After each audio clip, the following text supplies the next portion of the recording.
Man, we are going to make some of the best sweet potatoes you have ever had in your life. And here's the ingredients you are going to need. We've got some honey, got some Montreal steak seasoning, cinnamon sugar mix, some cheap butter, got some sweet potatoes, and the only other thing you are going to need is a cat in front of a wood stove. Man, this is some good stuff.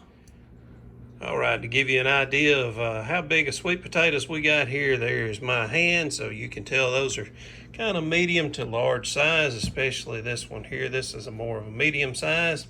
So we're going to start off with our butter. We got us some butter, and now we are going to put a little bit of honey on here. And I am going to mix this all together, and I'm going to rub it all over the outside of this potato. These sweet potatoes. You can do this with regular potatoes too. It's just as good, but the sweet potatoes, not a whole lot I like to do with those things, the sweet potatoes. This is how you can get me to eat them, and maybe if you have a picky eater in your house, this is how you can get them to eat them too. So let me get this mixed up, and I'll spread it all over these sweet potatoes, and I'll show you what I do after that. All right, so I got them all seasoned up in this butter and honey mixture.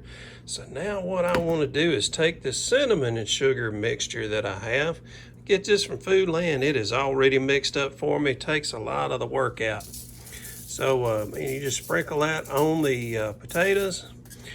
It's okay if you get it all in the butter on the rest of the aluminum foil, that's fine. But you just want to get them coated real good, and that butter and that honey together helps it stick. Okay. Now what else I want to do is I don't want to put a lot of this Montreal steak seasoning on the outside, but I just want a little bit. And when I get these things done, I'm going to put some of that Montreal steak on the inside of them as well. So this is not a real long, hard process, man. This is pretty easy. So cook these in the microwave together, both of these together in the microwave for 7 minutes. That gets them cooked on the inside. So the reason I'm doing all this is I want these to cook on the outside inside the wood stove. And once all this butter gets on here and it's inside that wood stove, you'll hear this sizzling and carrying on.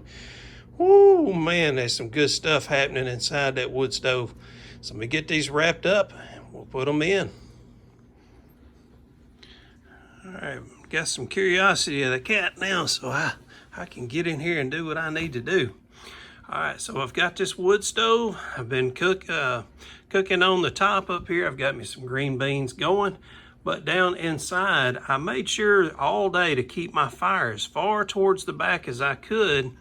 That way I would have plenty of room here in the front to put my food. So I'm gonna put my sweet potatoes right here, and I've got some ribs that I'm gonna put right there. And I am going to shut the door and let magic happen. I will probably leave these in here for about 30 minutes. And I have a video where I show you how to do regular potatoes. And I also have a video showing you how to do these ribs. These ribs are fall off the bone. So I'll try to, at the end of the video, leave you a link at the top. And y'all can click on that and follow it and make you some magic too. So let's give us 30 minutes and see what we end up with. And I like to use leather gloves to get these out of the wood stove and keeps from burning my hands, and seems to be the best way I have found to get anything out of there. So I want to show you the reveal. So let me get these put out on a plate and start getting them cut up, and we'll pour some of this juice that's inside of here. We'll be pouring that over the sweet potato.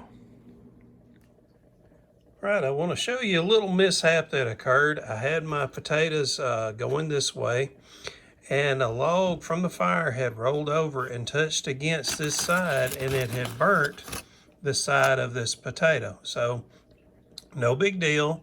The potatoes still taste fine. I just had to leave this particular area left into the into the tin foil as opposed to putting it on my plate.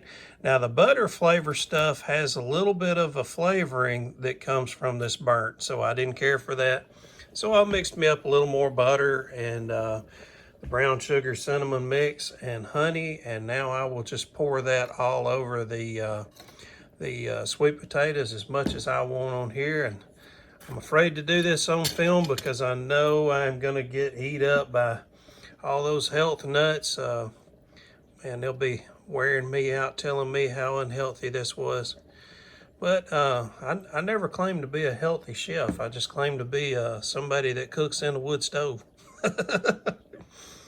Let me show you what the rest of my meal looks like put together on the plate. And as I stated earlier, I do have a video showing me cooking the ribs and how to do that in the wood stove. You can see it did keep all the grease here, so all of the steam and moisture and the natural oils, everything cooks all in there together, and makes it so much better. And to kind of show you of what I mean by fall off the bone ribs, there you can just pull a rib right out, the bone right out of there, and it separates nicely. So man, this stuff's gonna be great. Finishing up my green beans, they needed just a little bit more cooking, so I needed to heat them up just a little bit on the regular stove eye, get them to a good boil to soften them up some. Folks, I'm ready to eat, so I'm gonna get to it. One other thing, I did sprinkle me just a little bit more of the Montreal steak seasoning on top of here.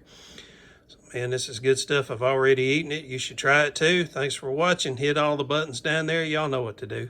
Thanks again, folks. See y'all again soon. Bye-bye.